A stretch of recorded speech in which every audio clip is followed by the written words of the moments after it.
20th. This is our first safety committee meeting of the year 2021. For the record, in attendance, there's myself, Brian Wolf, the chair of the committee, and councilpersons Tony Benedetti and Mark Bruger, the other members of the committee, as well as Police Chief Delp and Mayor Tiffany Hughes. As far as an agenda goes, what I intend to cover here is there was one item that was a holdover from last year regarding no parking signs from here to corner, that we had some areas identified in the MI development that we were waiting on some sort of communication between, I think, administration and MI to get those posted. And to my eye, I haven't seen them yet. And then the other thing that I wanted to cover today is just a police needs and wants for 2021. And then maybe, if it's not too much to pull off the top of one's head, even extending further just for awareness. And then anything that anybody else may have that they may want to cover. So Chief Delp, the first question goes back to the no parking from here to corner signs. We had discussed a couple areas in the MI development, and my recollection was that the last update was that you were waiting on Eric Fisher to provide MI with some sort of GIS data so that they knew exactly where to put them. Do we know if there's been any update or progress on that? All signs are installed as of last week. Oh, okay. I haven't driven through there in a while because I've been under a COVID stay where the heck I am order. So next time I go through, I will relook.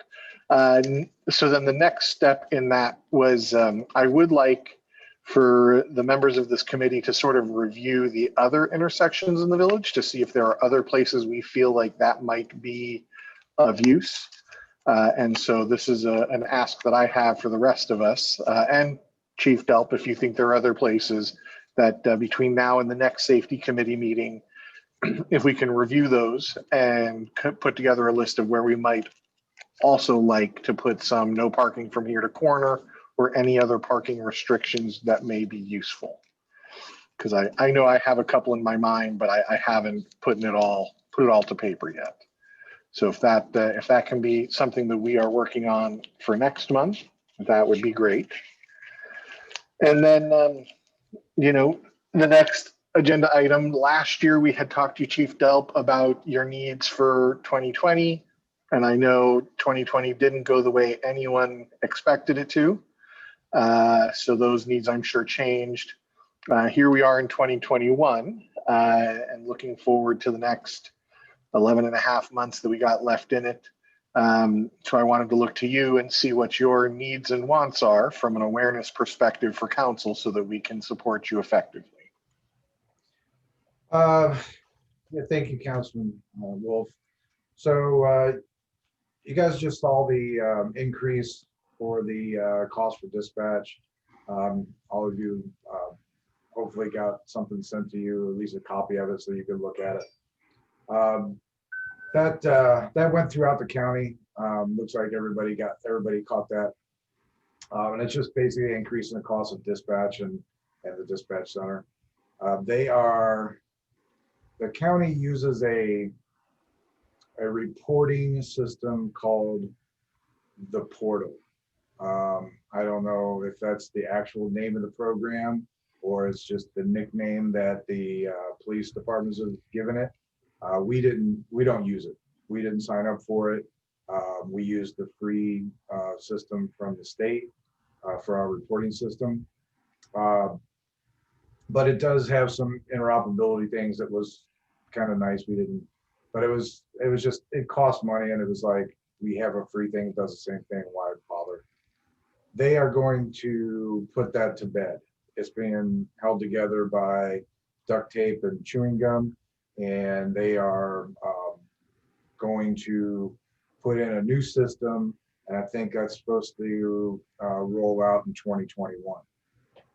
I would anticipate that with a rollout of that new system, because it does have the It's going to be, it'll touch all the MDTs within the county. We use their dispatch and their computer-aided dispatch for our MDTs. So when the call comes in, it's typed in the computer, it gets sent over to the dispatcher. Dispatcher tells us where to go, and that information pops up on our screen. County IT installs that. County IT maintains that, and they, if it doesn't work, or if there's something wrong with it, they fix it for us. That's all part of that $11 that we're now paying per month.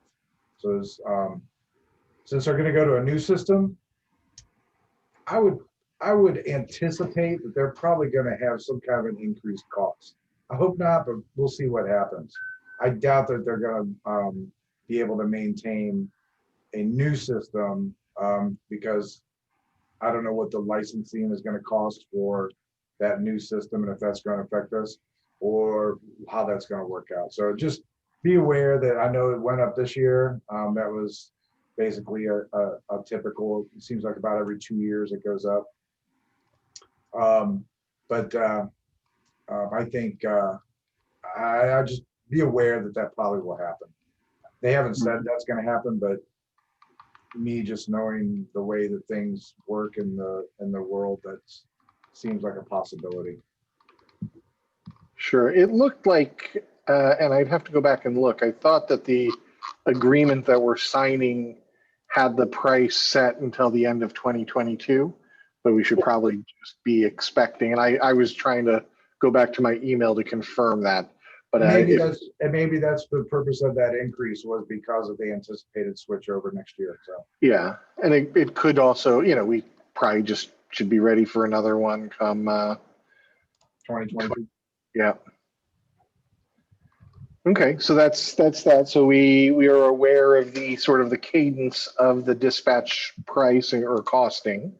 Is there anything else? I think last year we were there was some discussion as schools come online, the two new schools, some staffing needs.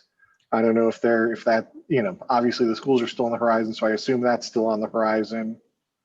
Yeah, as far as a school resource officer, we'll offer our services to Westerville schools.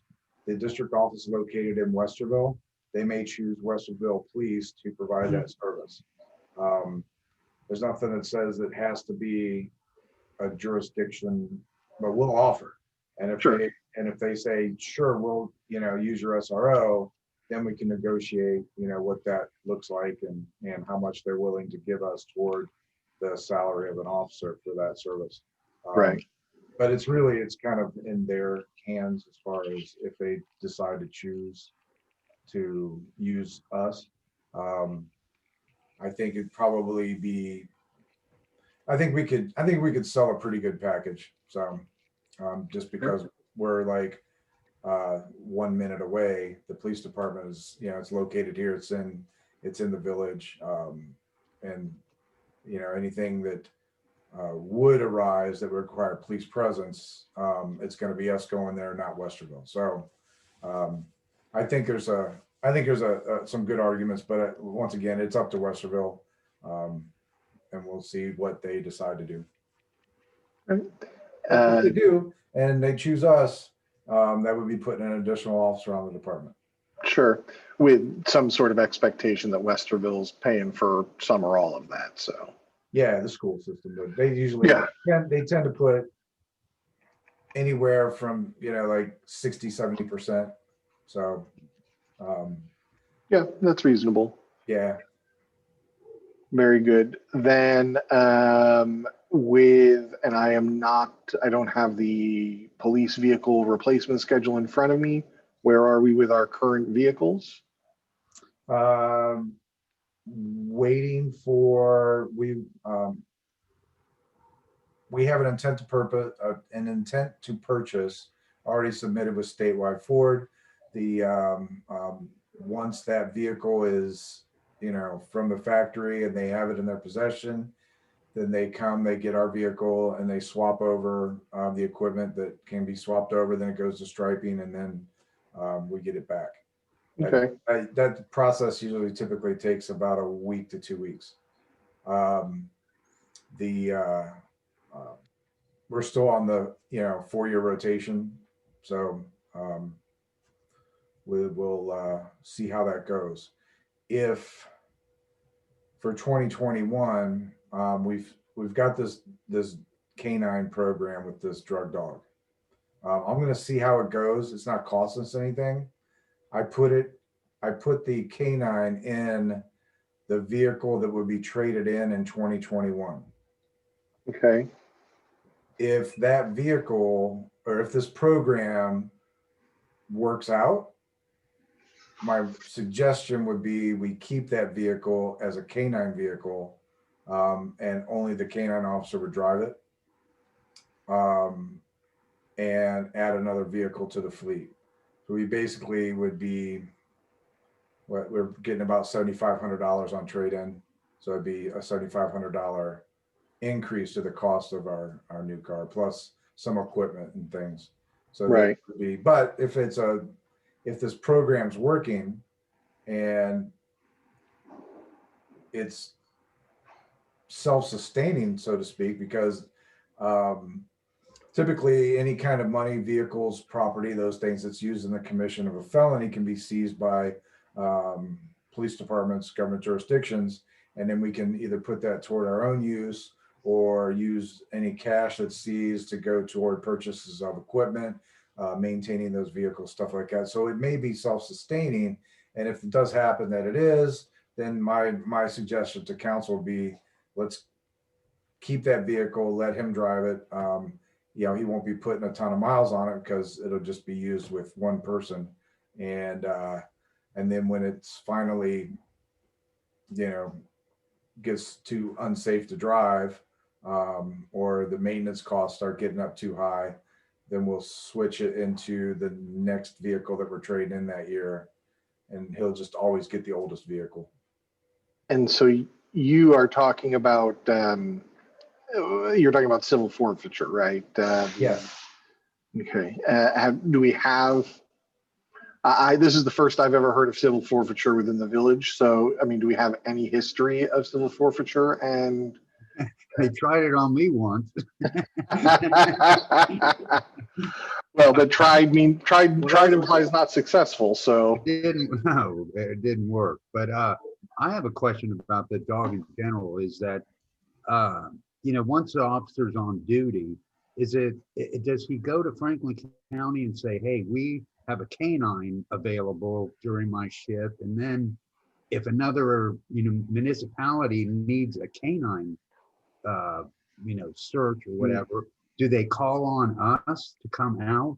And if we were to go out to let's say we go to Bexley and our dog strikes and finds a car with cocaine in it, and then would we be able to seize that vehicle, or would Bexley get the vehicle?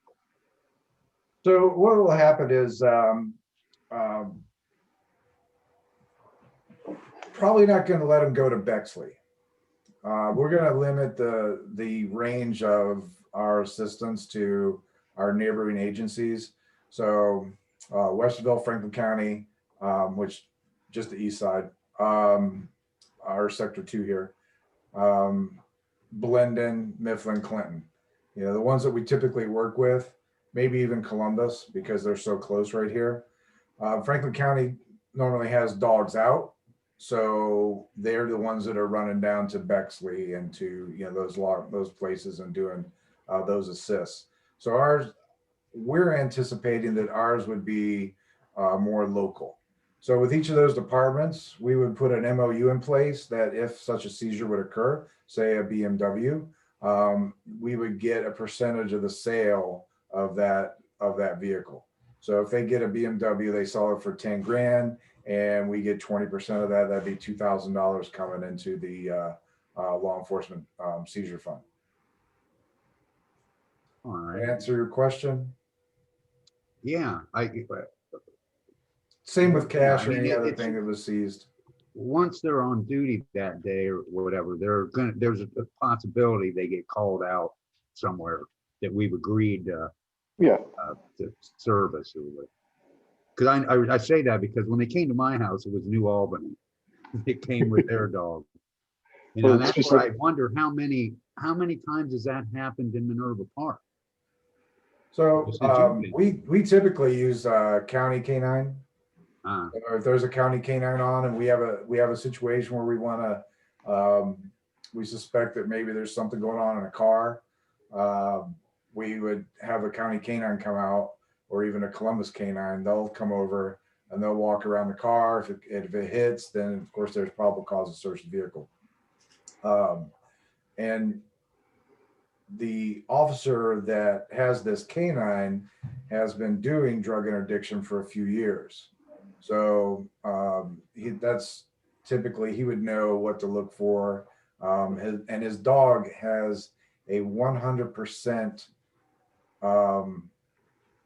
success. success rate. Yeah. Yeah. Like that dog has been, like he hit on a vehicle one time and they searched the vehicle. They couldn't find anything. And he goes, there's gotta be something in here. The dog has never been wrong. They went back in and it was a junked out vehicle, but he ended up going into a McDonald's bag, and in the bottom of the McDonald's bag there was a cylinder of some sort. He pulled it out and there was some methamphetamines in that cylinder. And the driver that said, he goes, wow, I wondered where that went. So so this dog that's going to be working here is very accurate. So we'll see how it goes. If it ends up that our canine officer is running around the rest of the county and not serving the people of Minerva Park, it's in the vehicle that's getting traded in, and we will trade in that vehicle and do away with the program. I mean, I'm not gonna. I like the idea of having the resource available because the neighborhood agencies have helped us out so much. It's kind of nice to give back to them, but I also don't want the program to be abused by their neighborhood agencies. So if they're calling us out all the time just because we have a dog and they just want to do it because it's here, that's not going to work for me. If they have reasonable cause to believe that there might be some narcotics in a vehicle and they want to have a dog sniff it, and those are legitimate uses, I'm okay with that. But I just don't want it to end up a situation where they're just calling us out just to call us out because we have a dog. That's what to me, it's a potential downside to this. It's not costing us anything right now. The startup, we've got the cage for free, the dog for free, the training was free, the care for the animals free, the food is free. So there's nothing that's, the only thing that we're paying out is maybe a little bit of overtime for his state required training. But other than that, I mean, it's really very little cost for a lot of return potentially. It's So worth you- a try. In that you had said, we will assess it in 6 months, and if it's successful, can you define what would be successful? That's the other part. That in 6 months when we have this conversation again, was it successful? Are we continuing? I'd like to know now what our parameters are so that we're consistent. So I guess one of the benchmarks I would be using is drugs seized. Mm-hmm. So if we are removing drugs from the street, that's going to be a good thing, and that's going to push toward the positive side of the. That's going to go in the plus column. If we're doing a lot of sniffs on vehicles, but not getting a lot of drug seizures, that's going to go in the minus column. If the officer's staying in the village more than he's out of the village, that's a positive. If he's out of the village more than he's in the village, that's gonna be negative. So, if we get seizures, because those are all civil actions, you can actually, if we have, because a civil action, when you're looking at the it's preponderance of the evidence, so it means 51%. Like yeah, that probably happened.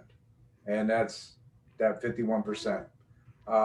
It's not that proof beyond a reasonable doubt, like that 98, 99, percent that you have to have for criminal cases.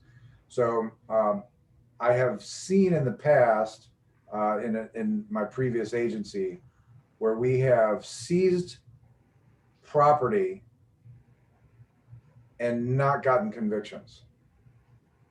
But the seizure is it's a whole separate, it's in a different court and everything. So And I'm it's not glad you brought required.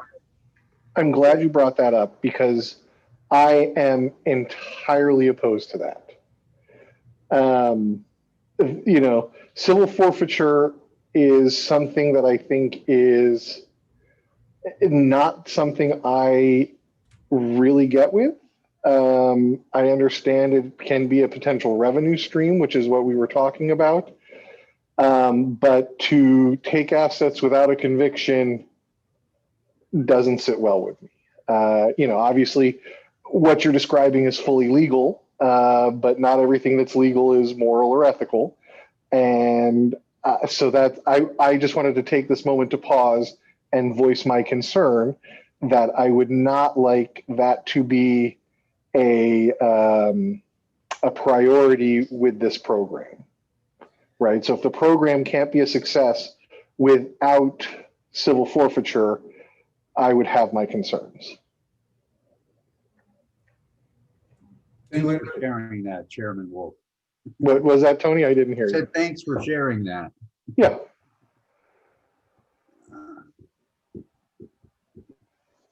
Yeah, I just have not understood why it hasn't been ruled unconstitutional under illegal search and seizure. If I haven't done a crime, I don't know how the government can take my stuff. So, Well, there would have to be some kind of guideline for when you can't just see something because they found a joint group. Well, as the chief has just described, there have been instances where there has been no criminal conviction, yet there is civil forfeiture of assets, right? So we know that because the standard of proof is different, right? It's a civil action versus a criminal action, that civil forfeiture can happen with, as he said, a much lower standard of evidence. Well, if this happens, I can't wait for that safety committee meeting. That's Those situations where you have no criminal conviction but a civil forfeiture are kind of rare. But let me throw it out this way. Let's say that you end up arresting a drug courier with $50,000 and a bunch of cocaine, just for an example. We arrest him, charge him with the felonies, the trafficking, all that. We file seizure on the money and the vehicle. Okay. During the course of the criminal process, he turns state's evidence, and we get a prosecution of someone higher on the food chain, or it gets turned over to the high intensity drug trafficking task force, HIDTA, or the DEA. So here in that situation, you would have a person who was not convicted, but yet the civil forfeiture went through. Yeah, no, I hear you.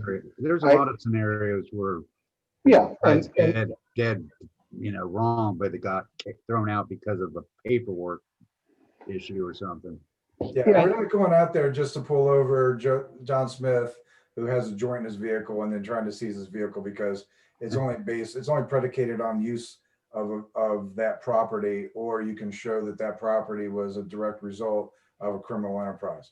So if someone is a drug dealer and they're dealing a lot of drugs, they don't have a job, and they're driving a $50,000 Mercedes, we can sit there and go, well, you have no job, but you have all these drugs and cash. That's kind of obvious that this is a result of your criminal enterprise. So in those cases, and if, like Councilman Benedetti brought up, there's a processing error, or the evidence gets lost, tainted, whatever happened, and a criminal prosecution falls through, in that case, that civil process would benefit as far as, some kind of a punishment for criminal activity. good. The best example I could think of is if the glove don't fit, you must acquit. Yeah, I mean, again, we have legal standards for reasons, and while they're not perfect, they are what they are. Um, I do feel like if this is something that is on the village's radar, as you know, or actually here, no, I'll ask another question. Because again, where I started, my first question with civil forfeiture is I've never heard of the village engaging in civil forfeiture in the past. Tony's the first to have a real life example of an attempt. Have we ever done a civil forfeiture, or have we done any civil forfeiture in the last 5 years? Well, we've had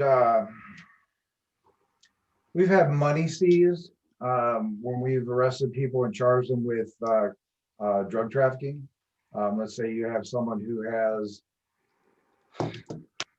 not bulk amount, but they have smaller amounts that are separated up to be sold, and they have amounts of cash with them. I thought we lost somebody there. No, they're just turned off their cameras. We have filed for that cash. So there's been times that and that goes into a seizure fund or a trust fund.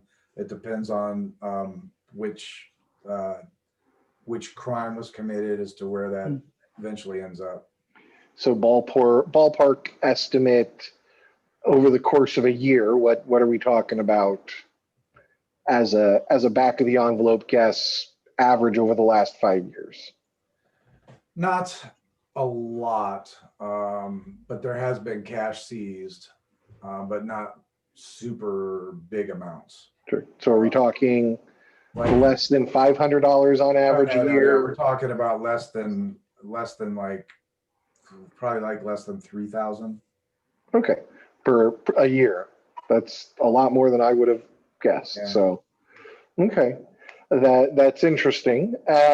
Okay, so as an agenda item for the committee to discuss maybe next year is looking at the village's, should the village have some sort of policy or procedure around when to engage in civil forfeiture?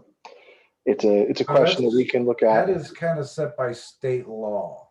Well, we can, well, as you have said more than once, that we apply for the forfeiture, right? So we could set a policy as to when we wouldn't or wouldn't apply when it was available to us, right? Well, we can Just because discuss it's that. We can discuss that. I don't know if I agree with you, and we may already have one in place. Yeah, I'll look into it.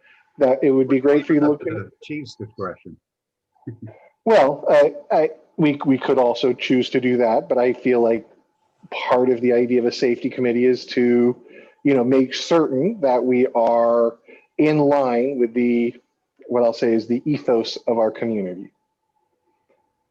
So, I know okay. when this topic came up, I'll never forget. Todd Walters was against it because he was worried that his son's friend would come over and leave something in the house and he'd lose his house. Yeah, no, right. But again, that's part of that whole process. You have to show that stuff was a direct product of the criminal activity. You can't just because somebody has drugs or money in their car, you can't just go seize the car, or you can't seize a house unless you can show that house was paid for either all or in part by the criminal activity, and that showing that is what like if you have drugs and money together, yeah, we're going to seize that money because that's obvious that they're tied together. If you have weapons, stuff like that, all that stuff is going to end up being contraband, and it's going to be seized. But generally, we would go after cash or possibly vehicles if that person is some kind of a drug dealer that has. And again, we just got to look and see if you can show that if it's from that. Sure. But no, we're not looking to take houses and stuff like that. That's DEA level stuff. We're not looking to go after the Cosa Nostra. Sure. I get all that. So we have talked about staffing, the K9 program. What else is on your 2021 radar that that council should be aware of? And what needs do you have that maybe we don't have already on our radar? Yeah, nothing I could think of off the top of my head at this point. Okay. Anything in a 5-year look that is big that we should start talking about now?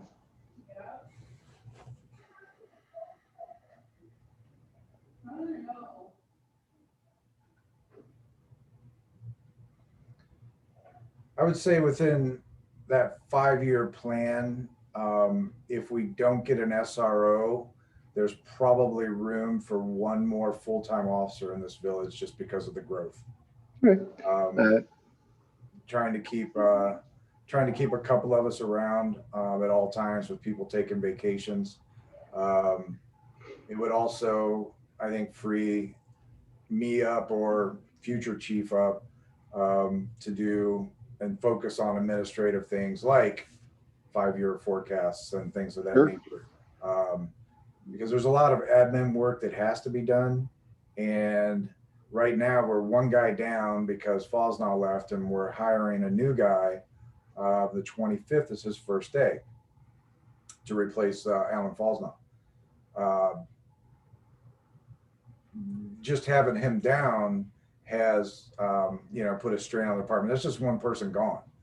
And Right. so now we've got people, working different shifts to cover. And it just, it's a struggle. So tomorrow and Friday, I'll be it's just me. And so I'm working the street.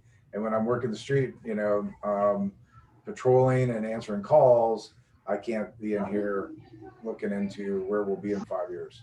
Right. No, I get that. It's a very lean department. And when anything, any staffing issue, quickly becomes a bigger problem. Because if you were to lose 2 in a short time period, we'd be in a bad way in a hurry. Knock wood, we have been very fortunate with this COVID pandemic. Yeah. Alan Fosnaugh is the only officer that it was apparently positive but had no symptoms. But he was stuck at home like you guys. Yeah. It's just, it's like you get somebody that's off, they're off for at least 10 days to then 14 days if they have symptoms. Right. So, it's like they could be off for up to a month, depending on how long their symptoms last. So we've been fortunate, and I chalk it up to these guys following the recommendations, keeping themselves apart, sanitizing our vehicles between shifts. We've been doing, I think, a lot of things right. So we've been lucky, but you're right. If somebody goes down with like, for example, COVID or an injury or any of those things, and we get 2 of those, it comes to that point where, sorry, we're gonna have to cancel your vacation because there's not gonna be anybody here to work. Right. Yeah. So that is.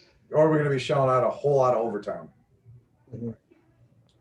Yep, and that is definitely something to keep on the radar, and so we can keep a constant look on the financials to see if and when that becomes, as soon as, I would be of the opinion that as soon as that is financially reasonable, we should probably be looking to add that FTE. But as we get closer to the need and as we get to that financial position, we'll have that conversation.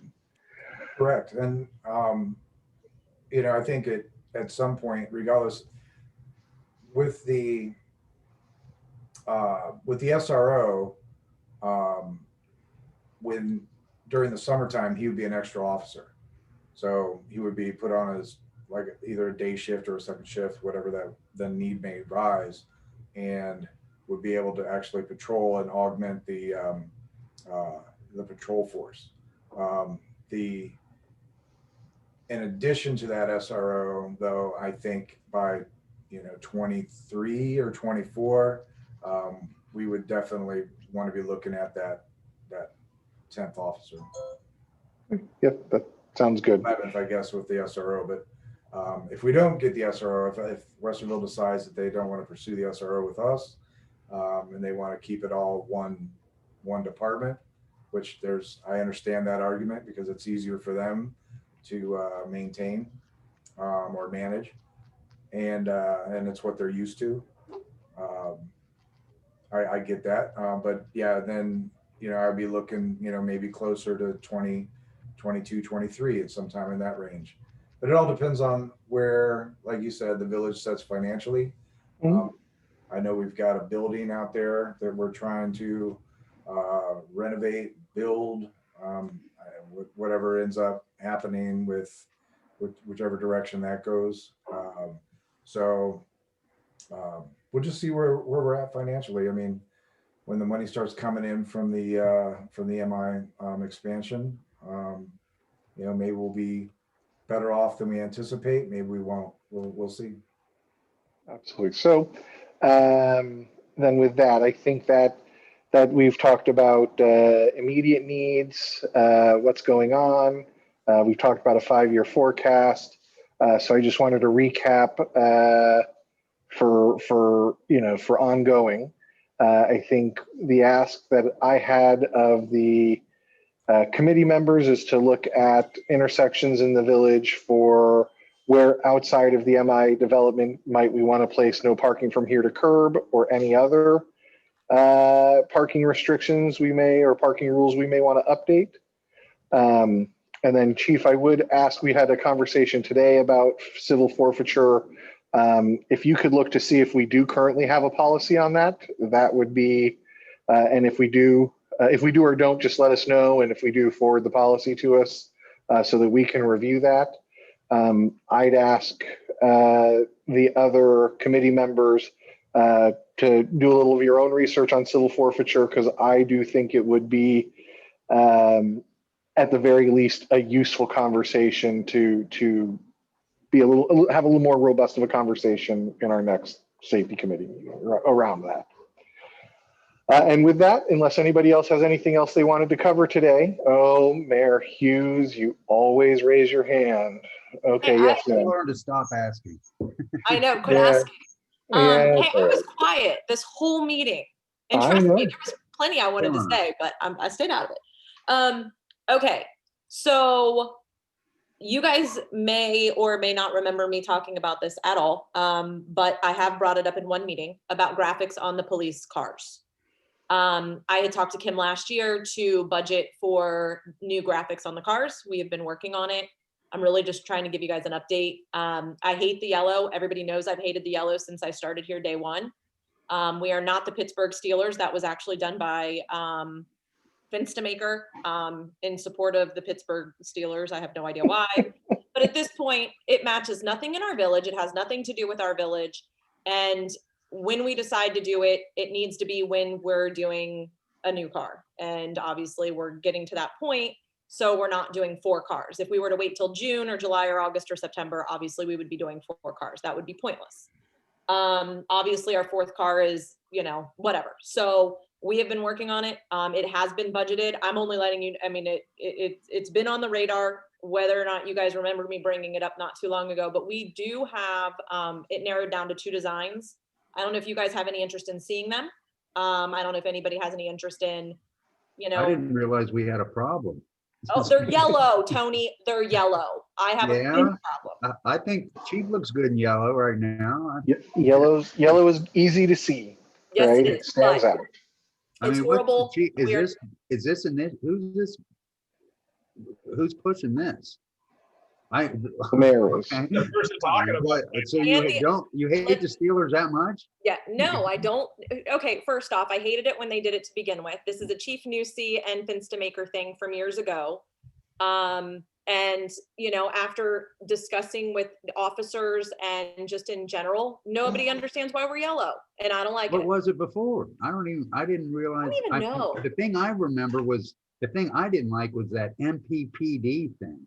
You know, Yeah, well, that wasn't us. That was, I wasn't crazy about, but the colors, I don't care one way or the other. to Oh, be well, we're honest with changing you. them. I'm just letting I you guys wouldn't want know. to change them just because it's yellow. Oh, I'm I changing would because change of- it because it was that big MPPD. Now, I Yeah, no. wanted to see that go Yeah, away. no. I like So- the big MPPD.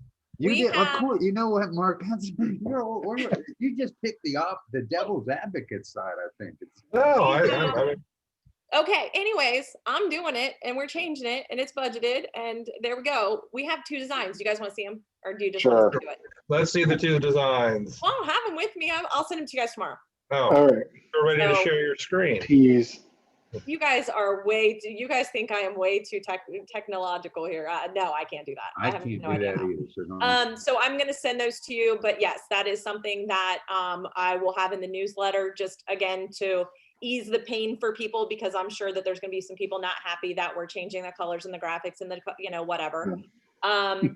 But this is something that we have talked about since one of my first weeks there. But I don't want anybody blaming, you know, the police department for spending money or this or that. I mean, No, we're going to blame you. you can't blame me. I'm It's merely on saying- record. You That said this said- was this is your baby. Yes, not, I mean, again, I have been working with the officers and I did ask them, I said, you know, does everybody hate this? And everybody hates this.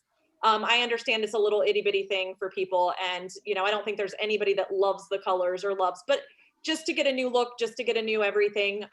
Again, all of the officers have kind of given their 2 cents. I'm not going to make this any longer. I'll send those to you guys, just so you guys can see them. I'll send it to all of council. If anybody hates one of them, let us know. But I've been working with Doran and on them, and so this is something that yes, I have been working with the police department to get some new graphic designs and to do all of that, and that is something that like I said, I made sure Kim had it in the budget and everything to make sure that we could get this done. Right. I had one more thing for you guys. This has nothing to do with Chief. I know Chief's probably wanting to get out of here, so I'll make this quick. I've also been working with Doran. He has been helping me with a lot of the EMS stuff, getting the EMS truck listed, because there's a different place that we were looking at instead of Gov Deals. It's a place that actually specializes in like ambulances and stuff like this. So he has been helping with that. We are going to have that listed possibly. We got all the paperwork in today. So we are working on that. We've had a couple things sold. We are moving forward with EMS. There is, I'm getting a contact for the fire hydrant flushing and repairs and different things like that. So I have a good contact for somebody that, as we move forward, to determine exactly what we're going to do. So I'm waiting for that information to hit my desk here in the next day or 2. So we have that. So I just kind of wanted to let you know that things are moving. I don't have a lot of detail. We were told that we believe that it's going to sell somewhere between 40, 45, hopefully 50,000. It sounds as if we may list it right around 60, again, just so you guys are aware, but that was kind of the recommendation from the company that is not like does everything Gov. This is somebody that actually does fire trucks, ambulances. So that's that. That is all I have for you guys. Okay. Thank you for the update, Mayor Hughes. Oh, and Chief has something. We do have an asset forfeiture policy. I will send that out an email to the 3 of you, Awesome. 4 of you. Thank you very much. And with that, then, I will thank you all for your time, and we will have probably another one of these meetings next month. Have a great day, everybody. We are Bye. adjourned. Bye. Bye, everyone.